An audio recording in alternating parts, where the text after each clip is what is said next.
Hello అందరికీ welcome back to my channel. నిన్నటి video continuation అండి ఇది. సో నిన్నటి వీడియో కనుక చూడనట్లయితే ఒకసారి వెళ్ళి చూడండి. సో నిన్న ఎర్లీ మార్నింగే ఇలా పొలం దగ్గరికి అయితే వచ్చేసాము. టైం దొరికింది మెయిన్గా.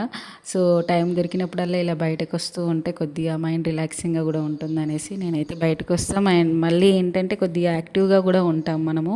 సో ప్రెగ్నెన్సీలో ఏంటంటే కొంతమంది పొలాల దగ్గరికి వెళ్ళాలన్నా భయపడుతూ ఉంటారు. సో నేనైతే అవన్నీ ఏం పట్టించుకోను మ్యాక్సిమం. మా పొలం దగ్గరికి అయితే తప్పకుండా వెళ్తాను నేను, ఎందుకంటే నాకు అప్పుడప్పుడు చూడాలనిపిస్తుంది.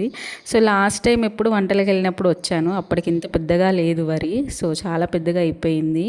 సో ఇక్కడ మొత్తం బావి చుట్టూ సీతాఫల చెట్లే ఉంటాయి మాకు. సో అక్కడ నుంచి తీసుకురమ్మనంటే మా సార్కి టైము ఉండట్లేదు, అసలు గుర్తుకు కూడా ఉండట్లేదు తనకి.